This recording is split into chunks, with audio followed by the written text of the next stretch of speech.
He worked the night shift cleaning, starting at 4 a.m. and finishing by 6. Patient families never noticed him, doctors never greeted him, nurses never knew his name, until that night when he pressed his bare hands against a wounded soldier's bleeding artery in the emergency room. The young doctor froze. That movement, that precision, that composure, this wasn't something a simple janitor would know how to do. Welcome to Silent Warriors Stories. Before we begin this powerful story of hidden service and forgotten skill, tell me in the comments which city you're watching from today. And if you believe stories like this need to be remembered, hit that subscribe button and help us honor those who serve in silence. The hospital corridors were always quieter at 4 a.m. Not silent. Hospitals never truly sleep, but softer, like the world had wrapped itself in gauze. The fluorescent lights hummed their eternal tune, casting everything in that particular shade of institutional white that made time feel suspended between night and day. He arrived the same way every morning.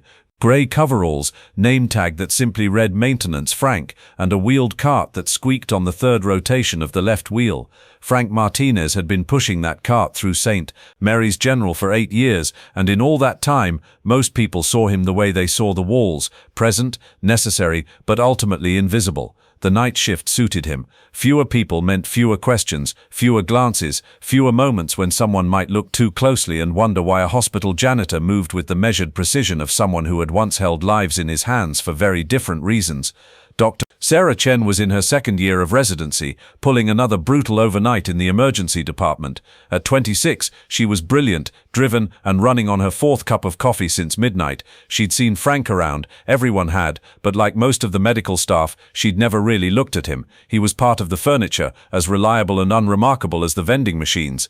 That night started like any other. Frank began his rounds in the surgical wing, methodically working his way through empty operating rooms. He cleaned each space with a thoroughness that went beyond duty, sanitizing surfaces that were already sterile, organizing instruments that were already perfectly arranged. His movements were economical, practiced, like muscle memory from somewhere else entirely. In OR3 he paused. The surgical lights were still warm from an emergency appendectomy that had finished 2 hours earlier. Frank's eyes lingered on the instrument tray, forceps, scalpels, retractors, all arranged exactly as they should be, but his hands moved without thinking, adjusting the placement by millimeters, not because they were wrong, but because they could be more right.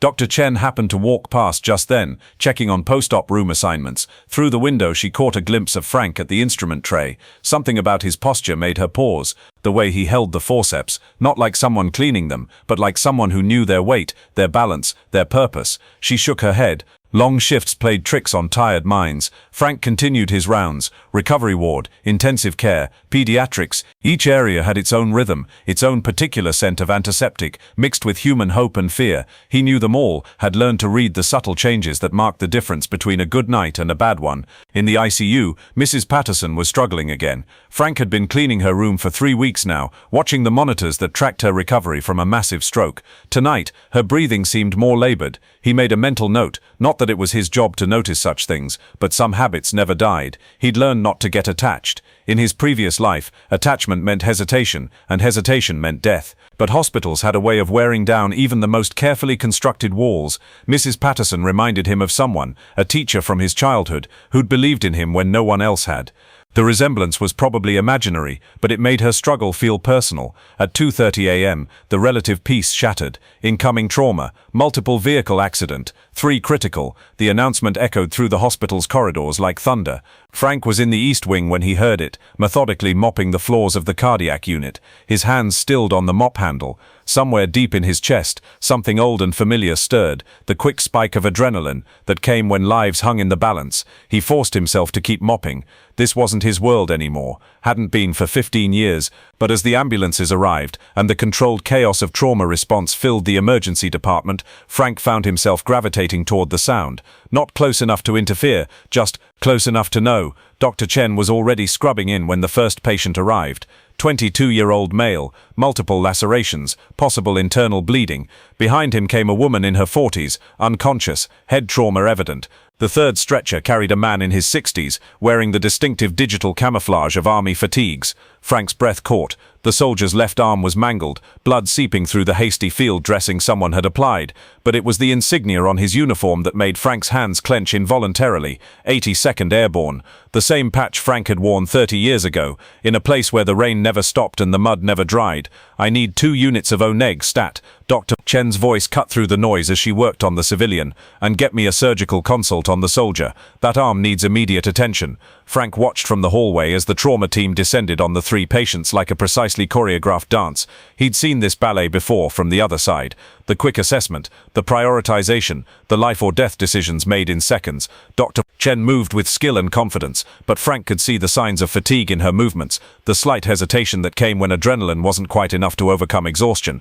The soldier was conscious, his face pale but alert. His eyes found Frank through the chaos, one veteran recognizing another across the years and circumstances that separated them. No words passed between them, but understanding flickered in that brief connection. Then everything went wrong. He's bleeding out. The nurse monitoring the soldier's vitals called out urgently. Pressure's dropping fast. Dr. Chen spun from the civilian patient she'd been treating. The soldier's makeshift bandages were soaked through, and blood was pooling on the trauma bay floor. The damage was worse than initially assessed, arterial bleeding that the field dressing had only temporarily controlled. "Where's the surgical consult?" Dr. Chen demanded, her hands already moving to apply pressure to the wound. "Stuck in OR2, came the reply. 20 minutes minimum. 20 minutes the soldier didn't have. Frank saw it happening before anyone else did. The particular pallor that crept across the man's face, the way his breathing shifted from labored to shallow. He'd seen it too many times in field hospitals half a world away, in places where 20 minutes might as well have been 20 hours. Without thinking, Frank stepped into the trauma bay. "Excuse me," he said quietly, his voice cutting through the noise with unexpected authority. Dr. Chen looked up, surprised to see the night janitor in her sterile workspace. "Sir, you can't be in here. His brachial artery is severed," Frank said, his eyes fixed on the soldier's arm. "The pressure bandage isn't holding because it's positioned wrong. You're losing him." The room went quiet except for the urgent beeping of monitors. Dr. Chen stared at Frank, her mind racing. How did a janitor know medical terminology? How could he assess arterial damage at a glance? "I'm sorry, but I need you to step back," she said, though uncertainty had crept into her voice. Frank's eyes met the soldier's. The man's lips moved almost imperceptibly. "Help me." That was all it took. Frank moved past Dr. Chen with a fluidity that spoke of old muscle memory. His hands steady and sure, reached for the soldier's arm. "I need direct pressure here," he said, his fingers finding the exact spot where the artery had torn. "And elevation. Nietzsche. Get his feet up. Increase venous return." Dr. Chen watched in stunned silence as Frank's hands moved with surgical precision. The bleeding slowed immediately, the soldier's color beginning to improve almost instantly. "Who are you?" she whispered. Frank didn't answer. His attention was entirely focused on keeping pressure in exactly the right spot, reading the soldier's vitals by instinct, as much as by the monitors surrounding them. "Get me a vascular clamp," he said without looking up. "Small curved, not straight. And prep a bag of saline." His pressure's still dropping. Dr. Chen found herself following his instructions before her rational mind could object. She handed him the clamp, watched as he made a tiny adjustment to his hand position and carefully secured the artery. The bleeding stopped completely. "Now we stabilize and wait for surgery," Frank said, stepping back slightly, but keeping his hands in position. 10 minutes, maybe 15. He'll make it." The trauma bay had gone completely quiet. Every nurse, every technician, every resident was staring at the night janitor who had just performed a procedure most of them had only read about in textbooks. Dr. Chen's mind was spinning. That was, "How did you—" Frank's eyes met hers, and for a moment, she saw something there that made her breath catch. It wasn't the look of a janitor or a maintenance worker. It was the gaze of someone who had seen too much, done too much, carried too much. "Sometimes," he said quietly, "we all do what we have to do." The surgical consultant arrived 8 minutes later, took one look at Frank's work, and nodded approvingly. "Beautiful placement," he murmured. "Textbook arterial clamping. Who performed the initial stabilization?" Dr. Chen looked at Frank, who was already backing toward the door. Their eyes met one last time and he gave the smallest shake of his head. Not a request for silence, but a simple statement. This wasn't his story to tell. "I did," Dr. Chen said after a moment. "Just basic trauma protocols." The surgeon nodded and began prepping the soldier for transport to the OR. In the controlled chaos that followed, Frank disappeared as quietly as he had appeared. But Dr. Chen couldn't let it go. She found him 2 hours later in the supply closet, on the 3rd floor, taking inventory of cleaning supplies with the same methodical precision she'd witnessed in the trauma bay. "Frank," she said from the doorway. He looked up, unsurprised to see her. "Doctor, that wasn't basic trauma protocol," she said. "What you did down there, that was surgical intervention. Advanced surgical intervention." Frank continued counting bandages. "Patient needed help. You helped him." "No." Dr. Chen stepped into the small room. "You helped him, and I've been thinking about it for 2 hours. The way you moved, the way you knew exactly where to apply pressure, how you read his condition. Frank, who are you?" For a long moment, Frank didn't respond. When he finally spoke, his voice was so quiet, she had to strain to hear it. "I used to be someone else." "What kind of someone else?" Frank set down the box of gauze he'd been counting. His hands, Dr. Chen noticed, were completely steady despite everything they'd just been through. "Army field surgeon," he said. 22 years, mostly overseas, places you probably never heard of, doing things that don't make it into medical journals. Dr. Chen felt the pieces clicking into place. "The soldier tonight, you recognized him. 82nd Airborne, same unit I started with, before medical school, long time ago. Why are you here? Why aren't you practicing?" Frank's smile was tired, carrying the weight of years and decisions that couldn't be undone. "Because some of us come home different than we left. Because sometimes the cost of saving lives is too high to keep paying. Because a man can only see so much before he needs to find a different way to serve." Dr. Chen stared at him, beginning to understand. "You could have saved him faster than I ever could. You could probably outperform half the surgeons in this hospital, maybe. But that's not who I am anymore." "Then who are you?" Frank picked up his inventory clipboard. "Someone who makes sure the floors are clean and the supplies are stocked, and the people who can still save lives have everything they need to do it."